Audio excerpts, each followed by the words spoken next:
long time. And as you talk to people, I just want to make sure that they know that we're grateful and we're thankful, and we're working hard to earn the right to enjoy next season, to compete next season. We're trying to live by the whole mindset of day by day and not getting too far ahead. And we want them to know that we appreciate when they spend their money to come watch us play. And they've been doing it for a long time. And we can't promise them anything other than the fact that we're going to work really hard today. But I want to make sure that they know, from me, from myself to our staff to the football program, we know how long they have waited for Nebraska football to play the way that we all believe it's capable of playing. And we're not there yet, but we'll try to honor their patience and their loyalty with our work. So I wanted to make sure I said that. So with that, I'll see if you guys have any questions. What's your priority this spring for spring ball? We came into the off season feeling like we wanted to, build strength and mobility. I think we have. Feeling like we wanted to learn the process, and that we're going to undertake, and wanting to build a sense of brotherhood amongst the team. I think we've made a lot of steps in that direction. I think now it's just time to really that process take that over into football. In our program, practice is everything. It's the most important thing that we do, and whereas people focus on the results, we try to focus on the things we can control, which is the way that we practice, the attention to detail. And what I'm finding with this team is they're highly, highly, highly competitive. But sometimes the small details, as do with most 18 to 22-year-olds, they get away from us a little bit. So can we take our sense of competitiveness, our toughness? This is a tough group. Can we take that competitiveness and that toughness and carry it over onto the football field, and also add in precision and detail? If we can be really competitive and tough, but also detailed and precise, we have a chance. And so I'm anxious to start that process on the football field with the guys. And then I think it's just for each, our job is to help each player find a way to get on the field and be in the right position. So try to teach those guys as best we can. Matt, who's been the most impressive and maybe stood out during winter off-season? Yeah, I'm not here to isolate any one guy or any group. There's a select group of guys that have really, really been good. They've earned the most black jerseys throughout the off-season. Two of those guys, Thomas Fidone and Chief Borders, I've asked to come talk today. I wouldn't say that they're the best, but we had an off-season competition that we do. Thomas was the captain of that team, and in probably 6-7 years of doing this, one of the best captains I've ever seen in terms of willing his team to victory. And then Chief, as a new player, I think he was the leading point getter. He and Teddy were tied, and so I elected those guys to come. But I couldn't say – I'd actually flip it. There's not very many guys that I'm not happy with. I think a lot of guys have paid a significant price this offseason. I just have to get to the football now and see who can actually do it on the football field too. But I thought the offseason was really good in terms of the holistic group. Can you give us some more details about that off-season competition, what it entailed? Yeah, so we divided up into teams. We selected some veteran guys to be captains, and then we went for 7 weeks. And it's everything from gaining points for community service, for attending other teams' events, for competitions, for community service. It's lost points for missing study halls, being late to things. And so it's really, whereas most football teams are based upon your physical ability, you learn very quickly that, hey, your accountability and your ability to do what you say you're going to do is really important. And we want to be a team that when we play, we don't beat ourselves. So we're, measured against rewarded gets done. Rewarding guys for doing the right thing and going above and beyond. What it also does is guys break out of their cliques, their friend groups, and they start to get to know each other and start to value each other for their contributions, not necessarily always physical, but also personal. So that goes on for several weeks. Ed Foley runs it. He does a great job. They have redrafts. You can, protect the player. There's some different things that they do. And that leads us into this week. So Thomas's team won, came down the stretch, and they blew it out the last week. And then on Friday, we selected new teams. They all selected a Twitter handle. We go into what we call Team Commitment Week from Friday to Friday. And it's 1 week of, the only rule is there are no rules. You get points for doing, good things. You lose points for missing things. There's team competitions every morning, optional team building activities at night. It's just a great chance for us all to get to know each other, not just as football players, but as people. Are there physical elements to it too? Are they competing in physical? Yes, yeah, they did that this morning. And there were some things along the way in the other competition. The other competition's a little bit kind of a lead into this, and this is everything. So, guys, the first time around, some guys pick their team based upon their position group, staying loyal, or their friends, and they learn pretty quickly. Like, I better have a big guy, better have some fast guys, I better have some guys who are on time all the time. Hey, you're my boy, but you don't seem to get anywhere on time, so I'm not picking you. So I won't tell you who Mr. Irrelevant was, but it was a guy who started here last year. So it was pretty important that those guys, or one of the last guys, it's important that guys start to realize, like, hey, if my physical ability can match my accountability, and that can be joined with availability, then I can be a pretty good player. And so, we always want to talk about people's physical ability or their recruiting or their production. That's great, but tell me how accountable they are, and then tell me how available they are, and I'll tell you if they're a good player. So it's a fun time for me. How many weeks did it take for the team to really catch on to the accountability piece in the way that you envisioned it? Quickly. These guys are really, really competitive. So, I think if you talk to the other athletes on campus, I think we had I showed up to a tennis match. I think we had 30 football players at a tennis match.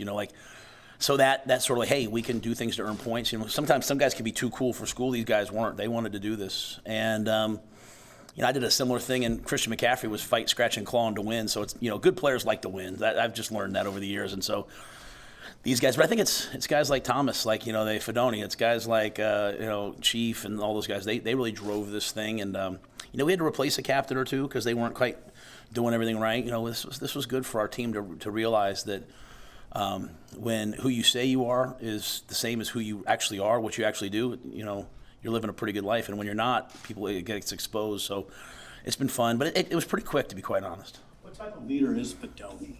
Who that you've seen? Is he vocal? How is he?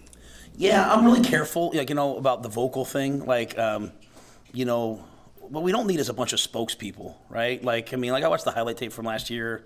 We put it together, so there's no knock on anyone else. Our guys put it together. It's all people giving speeches in the locker room. If you got to give a speech in the locker room, it usually means you're getting your tail beat. You know what I mean? So, to me, leadership is who's the first guy in the building, the last guy to leave, who does everything right. I said I wasn't going to signal people out, but I will say, who's a great leader in his own way is Brian Buschini, probably the toughest specialist. And I'll get some text messages from some guy. Brandon McManus is probably going to call me here in an hour after saying this, but one of the toughest specialists I've ever seen. And so when you have guys like that competing at a really high level, it just drives everyone around them. And so, I think we have some good guys. But Fidone, he just wants to win. And so, the last week, you had to get all your teammates if you got all your teammates to a match and took a picture, you got double points. And trying to get 10 other college students to show up at something at the same time is hard, right? And it seems, what does that mean? Well, I know it means something to the other student athletes to have people there watching them, but I think he got 11 people to the beach volleyball match and took a picture, and so he just finds a way to get it done. He likes to win. He's very competitive. Hey Matt, how limited will Casey Thompson be for you this spring? Is he going to be able to throw and do some things? I don't know that yet. I think we're hoping that he'll be able to throw, but he'll be pretty limited. I don't see him, and we'll err on the side of caution with all these guys, right? But I don't see him being able to do very much other than potentially at some point being able to throw. And has there been any other roster movement as far as guys moving on or stepping away over the last month or two?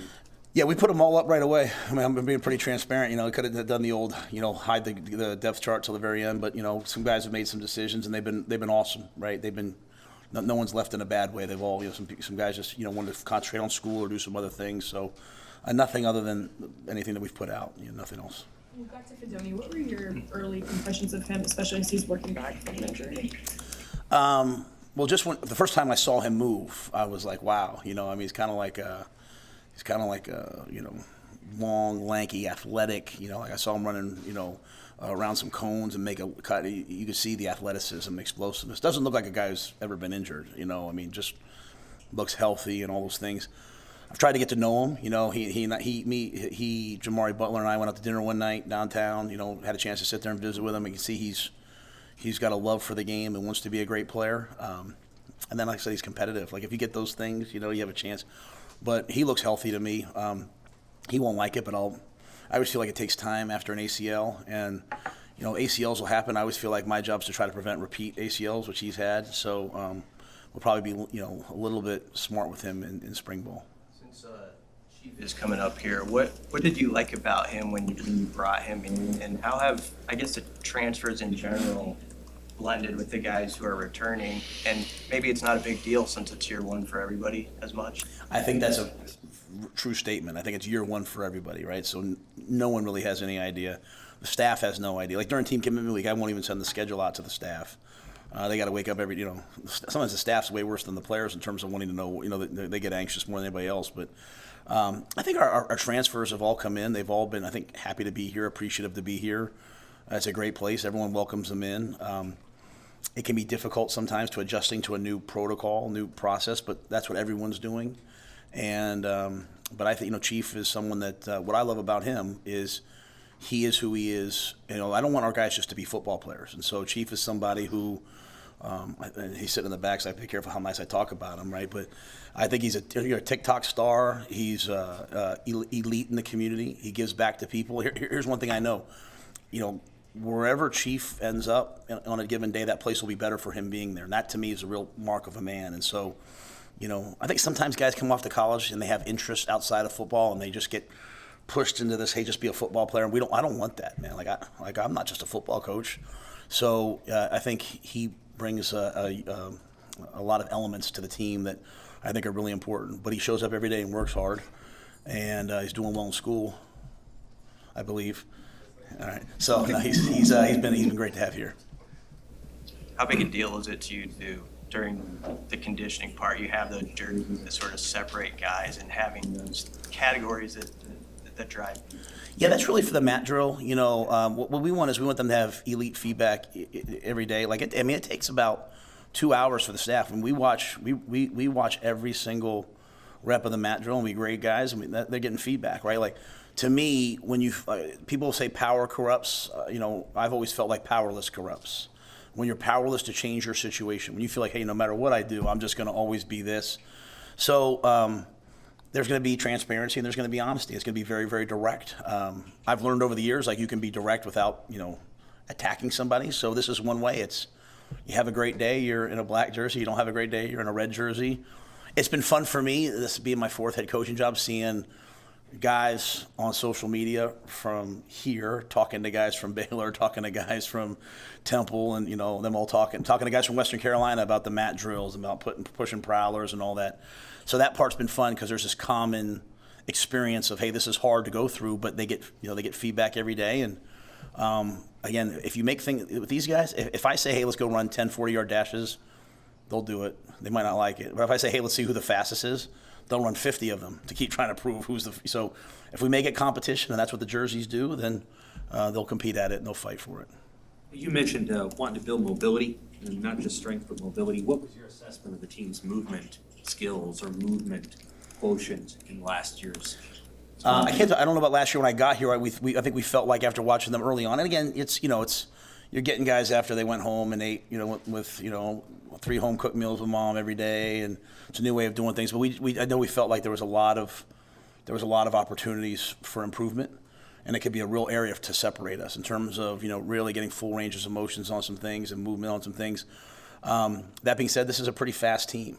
Sometimes we do everything off the GPS, and our GPS speeds are fast. And so if I told you who the fastest guys on our team were, you'd probably be surprised. There's some guys that that can really move. I think Chubba and Heinrich are two of the fastest, if not the fastest guys on the team. So in terms of the GPS numbers. So, but I think we felt like that was an area of an opportunity. And again, if you're really, really strong but not flexible and can't move, it doesn't really matter. And if you're really, really fast and athletic but not strong, you're not going to be durable. So it's this combination, and that's sort of that's sort of things I've learned. I kind of grew up in a world of just get strong and be tough, and it's not really the world anymore, right? So just that movement, and also that movement efficiency, right? I think one of the best things that we can do, again, is availability, and I'm not going to put that on the players. We put that on us first. We can't have our best players not out in the field. They've got to be healthy, and so that starts with movement quality, gets into regeneration, and there's been an investment,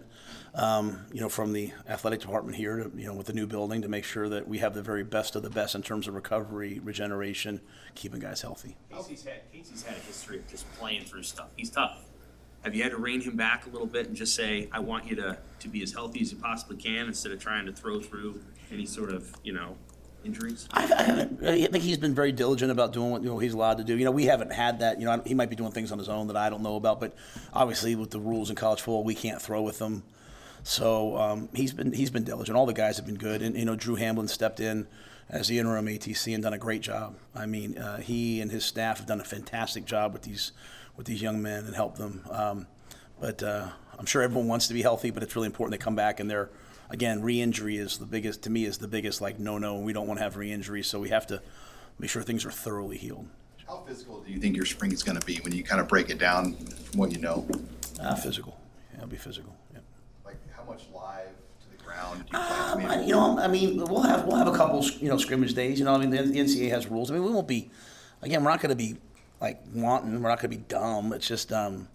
To me, it's all about the quality of the contact. I mean, we're going to have, we believe in playing with dominant contact, and so we'll drill that way, we'll rep that way. I'm not a big helmet, shoulder pads, no pants guy. We'll either be in helmets or we'll be in pads, and so to me, I mean, there'll be live days, there'll be non-live days. I mean, we'll follow all the rules and do all that, but I just think it's the quality of contact, right? Even when we're thudding. We won't be tagging guys off. I mean, we won't hit them from the side or from the back, but, we won't go to the ground on days we're thudding, but we're going to strike, and we're going to, to me, these guys are young, they're getting trained. They're not getting coached, they're getting trained. You get coached at the next level. Right now they're training themselves on how to block, how to tackle, how to get off blocks, and so we have to train that, and the only way to do that is do it repetitively. So I think it'll be physical, but it won't be caveman-like. I mean, we're not going to go out there and just have a bloodbath. We're going to be smart because we do. The greatest gift I can give our players is health, and so I want to keep them healthy, but I also want to turn them into the best player they can be.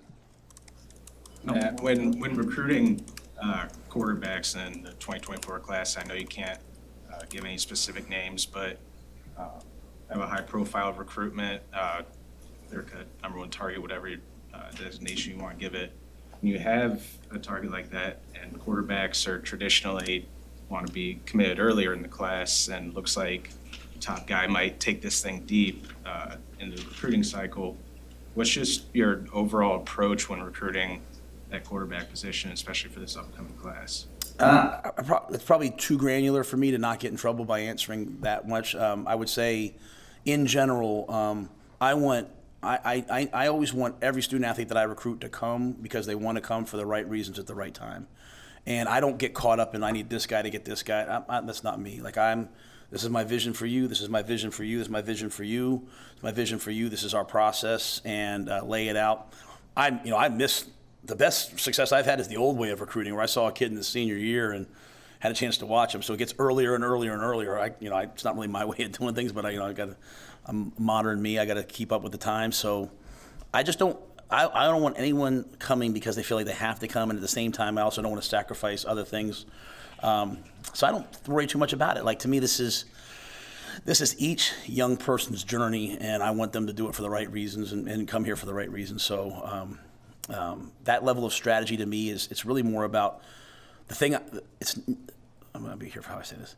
It's never about who we don't get. It's always about who we get. Does that make sense? It's never about who we don't take. It's always about who we take. And so I want to make sure that guys that we take, whether we take 10, 15, 20, 25 next year, that we take them all, the right guys for the right reasons that want to be here. That to me, when you're really transparent, I want people to come watch us practice. I don't know how you could commit to play for me without watching me at a mat drill or at a practice, because I am who I am. I'm not changing on the field for anybody.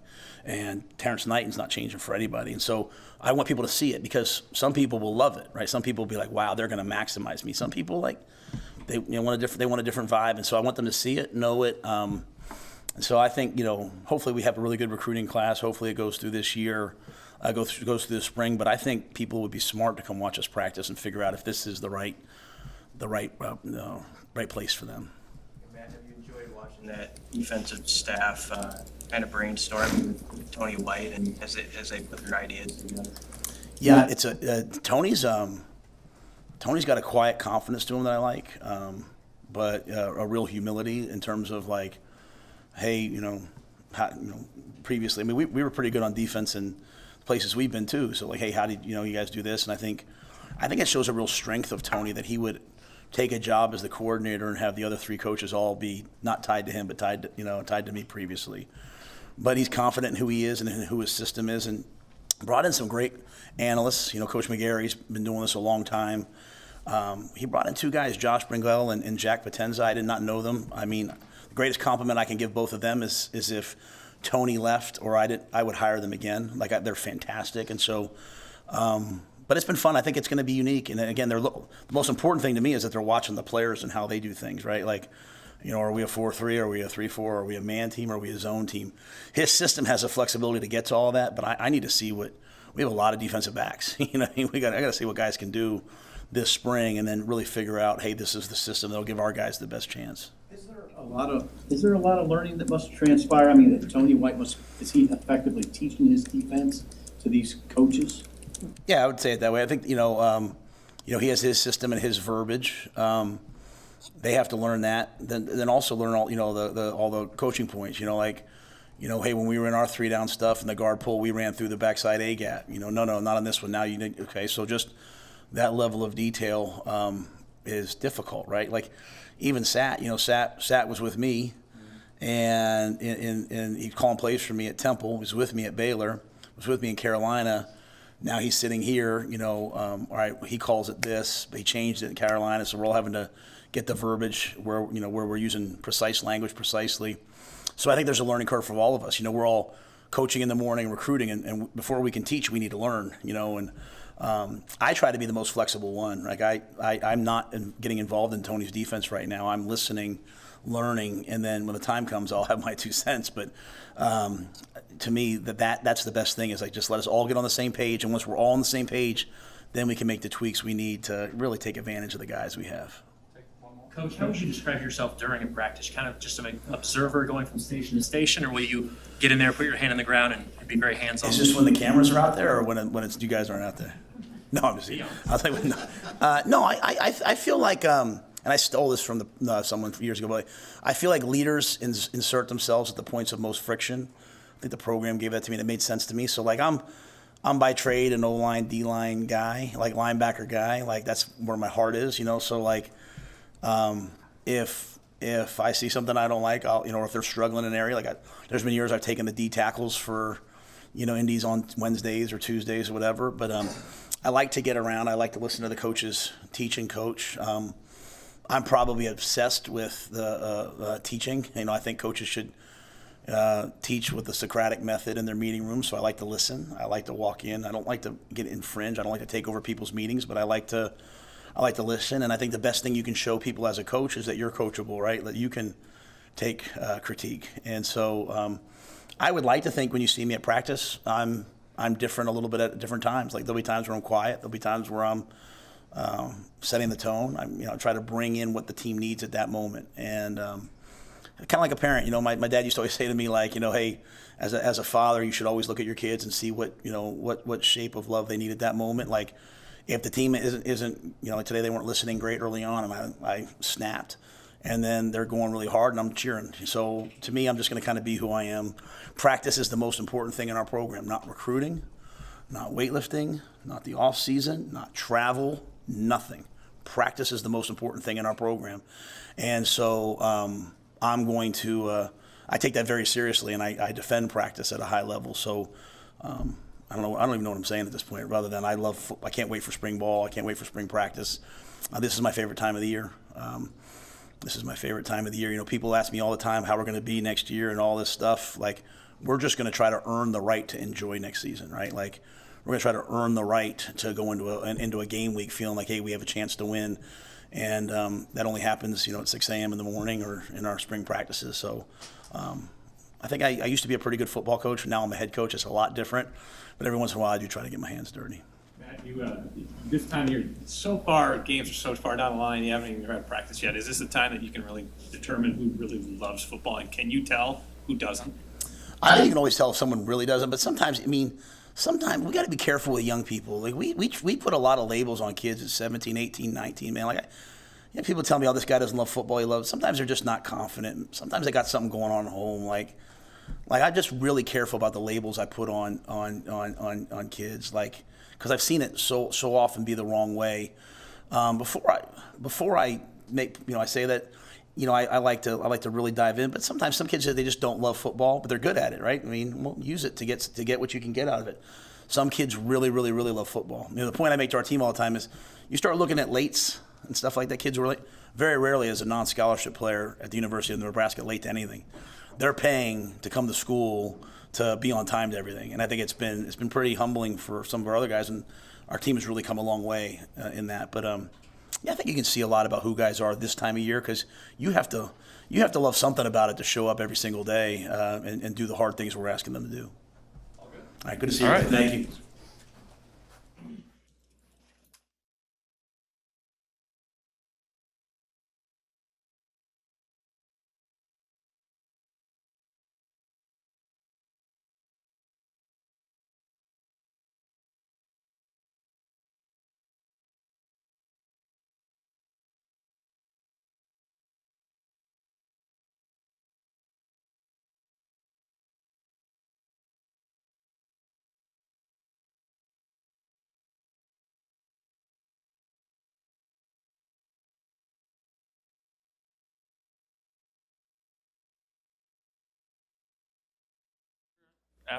After he's done, so.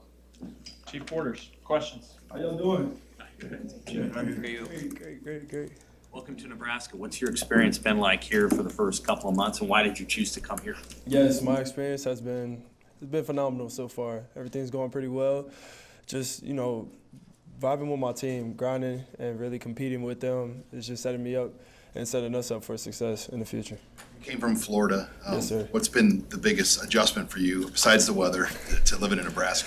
Okay, definitely got to speak on the weather, because carrying a bag of salt in the back of your truck is definitely something I have to do all the time, but I'm pretty much used to it, having the best of both worlds. But definitely just being with my teammates, that's always a great experience. My goals were to come in and focus on being a better man and a better teammate and earning the team's trust, because coming from Florida, it's a different type of ball game coming to the Big Ten. So I just wanted to let them know that I'm here just as they are, and coming in to ready to compete and grind. What's it mean being a co-leader, I guess, in points at the end of that? What did that mean to you? Was it something you're striving for? What do you take out of that? Yeah, shout out to my Blitz Rec boys. Me and Thomas Fidone and our teammates, we was able to come out with a win. I was able to, produce 184 points. Me and my boy Teddy was the leaders in leading the team points. That came from truly community service. Me and my boy Elliot Brown and a couple of my other teammates were able to go to several different elementary schools and just give them an assembly and talk about bullying and talk about standing up and being a leader, things of that nature. So as a newcomer, I felt like it was important for me to get around the community and show my face and give back to the community. You've been on a lot of different teams. How's this one? I know it's early, but how's it blending through the hard part of winter conditioning? How do you see it work? I can definitely see and feel our brotherhood is becoming tighter as we grow into the the development of Coach Rhule's plan. He has a plan, and we're all buying into it. You refer to the SEC and the Big Ten as kind of different worlds. What do you mean by that? SEC and Big Ten, SEC is more so, hot weather, Georgia. When it comes to just playing each other, I was able to, go to school in Georgia, so I was able to see a lot of my teammates. And then now coming to the Big Ten, ground and pound, running the ball, and, coming back into my Midwest roots when I grew up in Chicago, just watching U of I play on the TV and Nebraska as well. So it feels great. Did your team have a coach then, that kind of coach that ran your team? Was there like one of the staff members that ran your winter team? Oh, yes. So Coach McGuire was our team member. He was out there pushing the sled with us when we was in the snow, and we had our beanies on, tights on. We was ready to go. So shout out to Coach McGuire, and he was definitely holding us down as a coach. Oh, yeah, hands down. Who doesn't want to win? Who don't want to win? We're competitive, and we're a competitive team, competitive nature. So, we love to win. You knew a few guys on the roster coming up that are on this roster out of Chicago area, right? Yes, sir. Marquise Buford and a plethora of other players as well. There's some tough football there. How'd that kind of get you going as a young player as you were growing up there? Yes, sir. So growing up in Chicago, I know Marquise is not gonna like what I told the story, but growing up in Chicago, we was able to beat the Naperville Patriots, which was the team that that Marquise Buford played for, I was the Melrose Park Gales, and for the Super Bowl, you know, the neighborhood Patriots, you know, they come in with the charter buses, and, you know, they have all the great, you know, bread and money and things of that nature. But, you know, the little town, Melrose Park Gales, we was able to beat them that day for the championship, the YFL championship, when we was 12U. So I was really happy about that. Marquise, I know they called it passing interference, but guess what? We won at the end of the day. How excited are you for spring football? And I mean, could you be a flexible guy? You're listed as a linebacker, but you have size that maybe you could carry other spots. What are you thinking? Yes, sir. So really anything to do what's best for the team. You know, Coach White, he has a plan for his defense. You know, this 3-5 is definitely something that y'all will be excited to see. It's very maneuverable, very versatile. So I plan on, you know, doing what's best for the team. Right now I'm at linebacker, but I plan on doing a plethora of other things if told to do so. So whatever benefits for the team in a positive, great manner. How would you describe that defense? Very fun. You know, you can rush off the edge, you can drop, you can, you know, head up the ball, which is play as a stack linebacker. You know, you're able to not just put yourself in a box and just strictly play one position, and this is what you have to do the whole time. Like, you can be versatile, you can be, you know, a well dynamic player, and that's what I love doing. I train for it, so it just works out in the best ways for me and my team. What is it like to learn? Just because there's so many moving pieces and position fluidity. So Can you elaborate on that just a little bit? just like when you're looking at the scheme and there's a lot of different things going on. What is it like to learn? More so, you just start off with the front, okay? You just start off with, okay, are we in the stack personnel, which is a 505, or are we in even?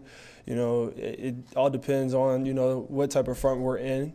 And then from there, you go from the blitzes and your alignments and things of that nature. So it's all about a step process. You know, you just take your time, gradually consume the information, and then, you know, you set yourself up for success. Just get in half of those right, and everything else is play football.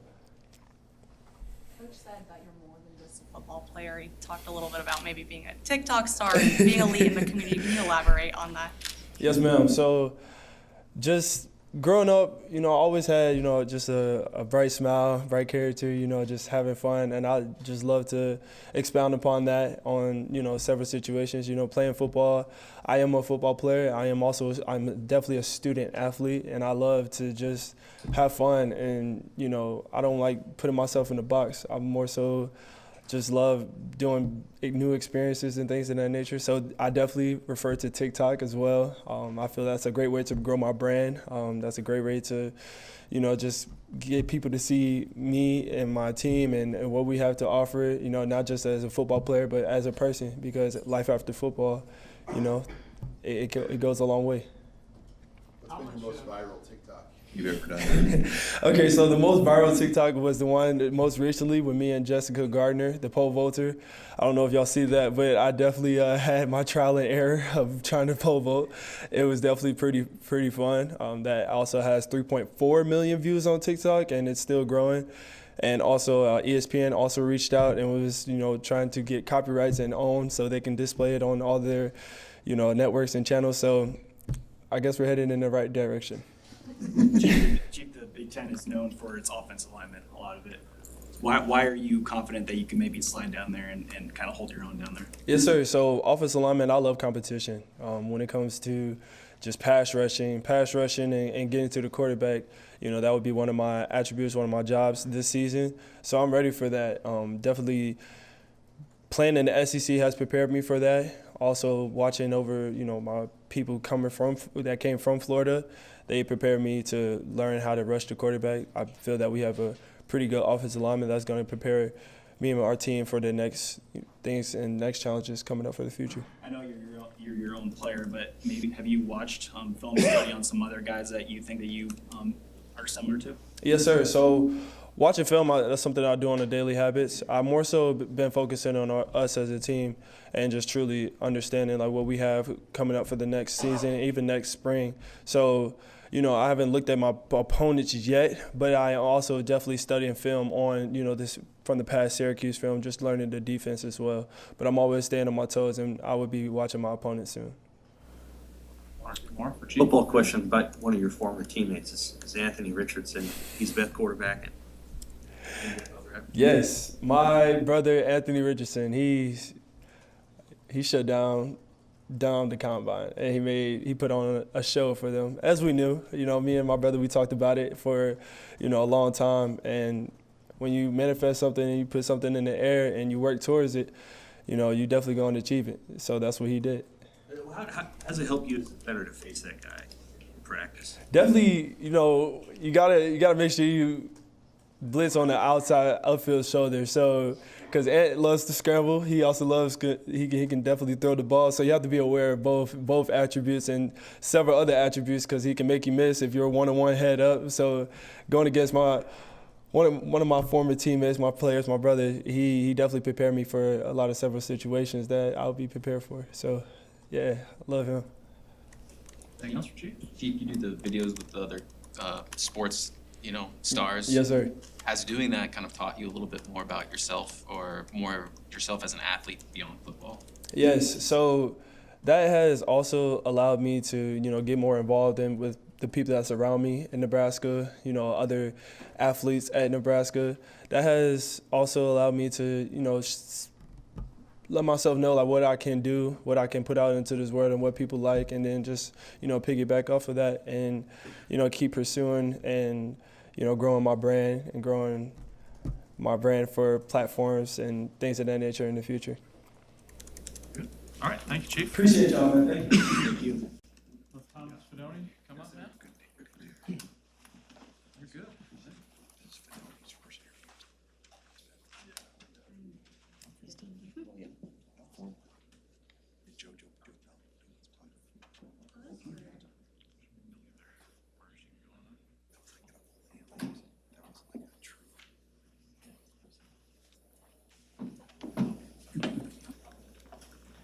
All right, questions for Thomas?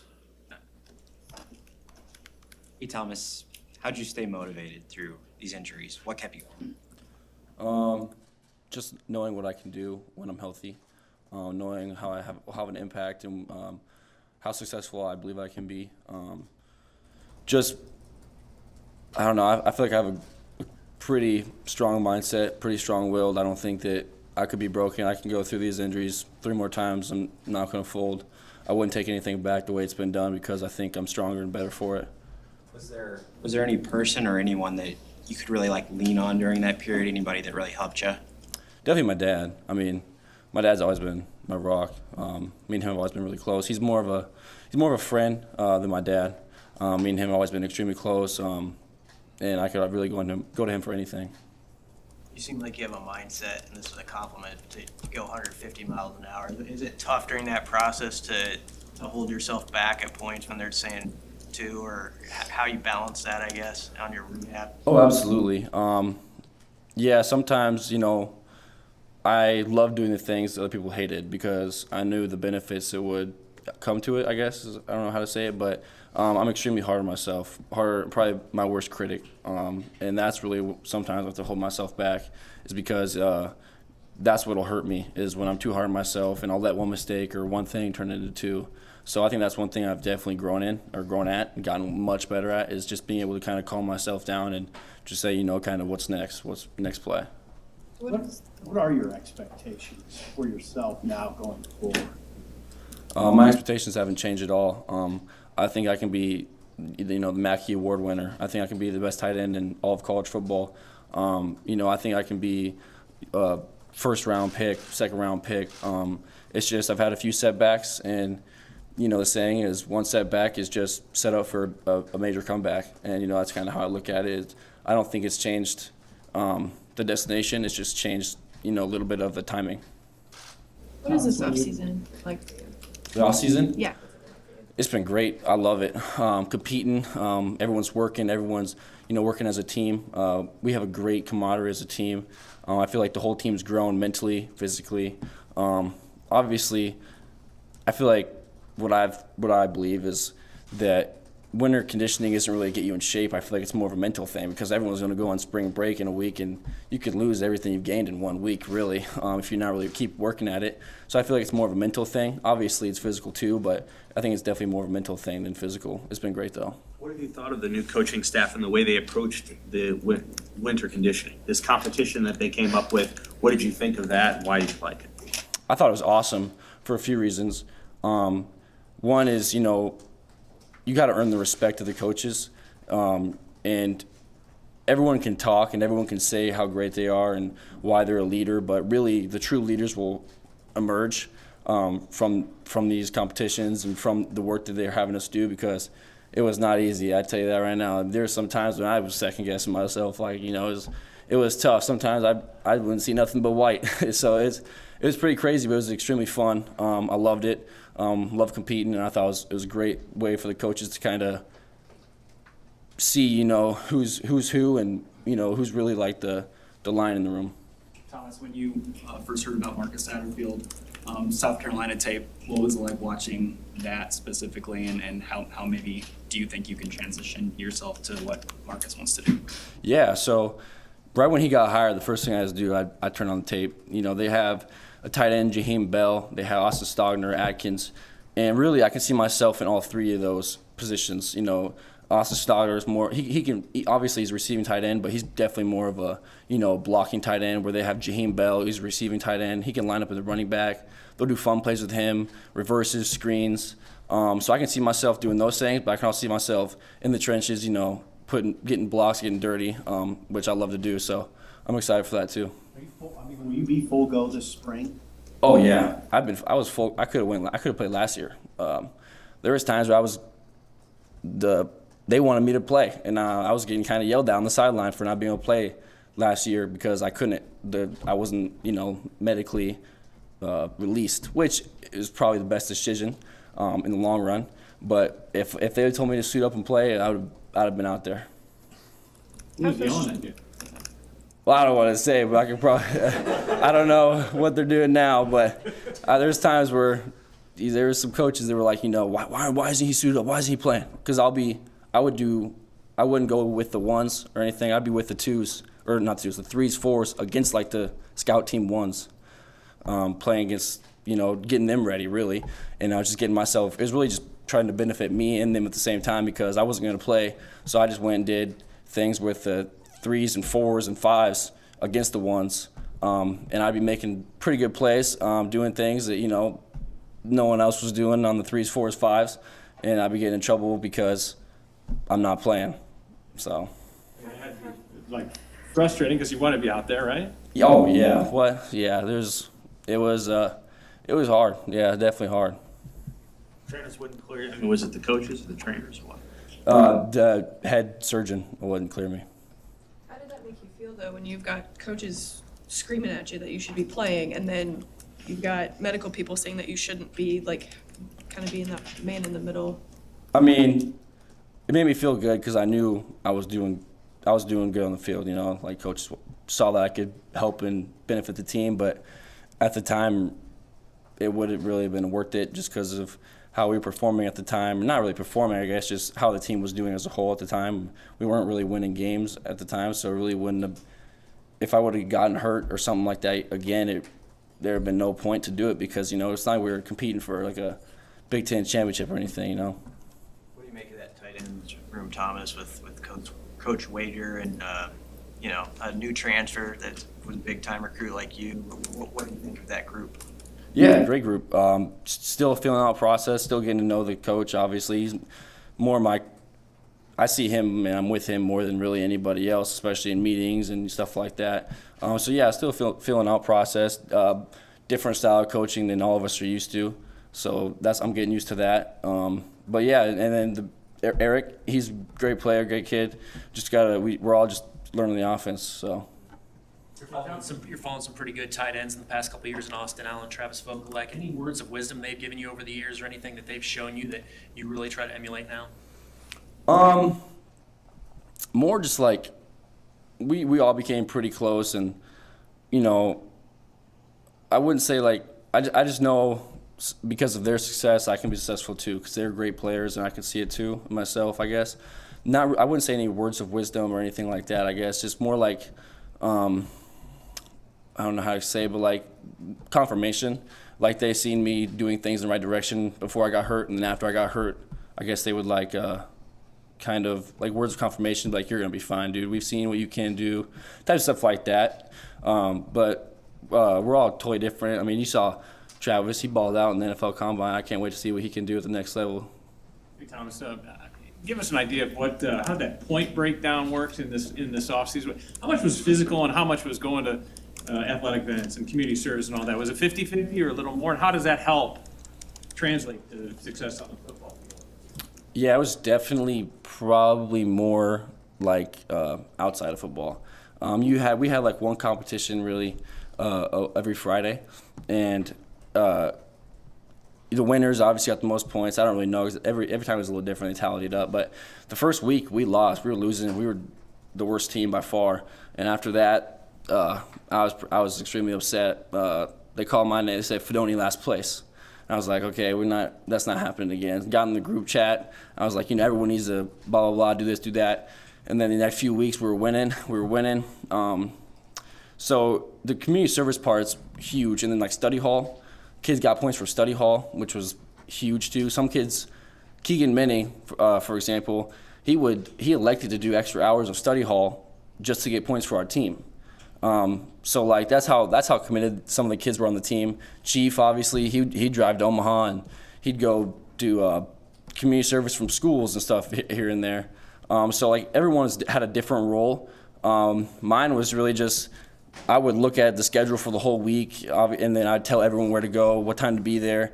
And Coach Foley, who was the pretty much head point counter, he said that it's never been this far of a part of a point spread.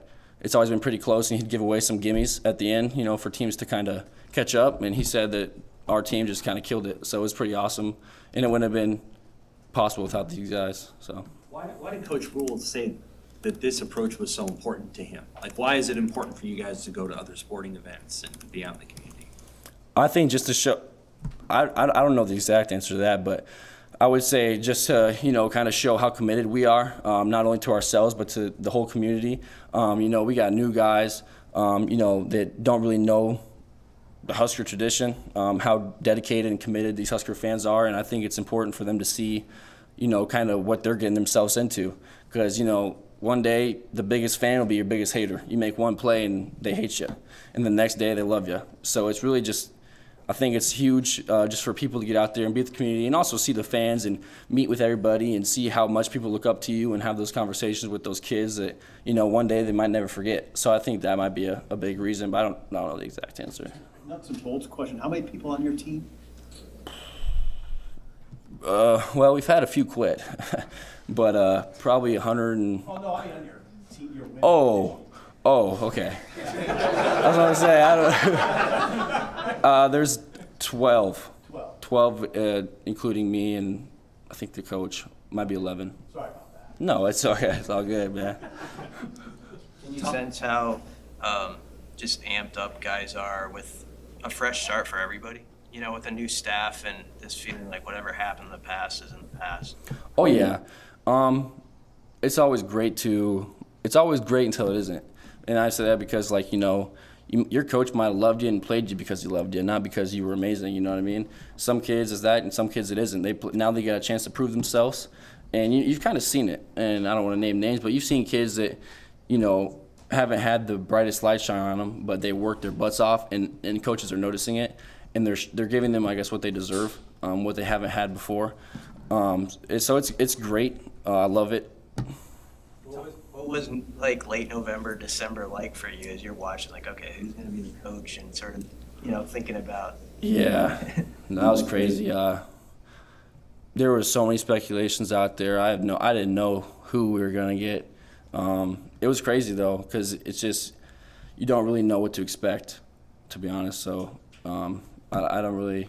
It's been a while ago, but I remember it was crazy.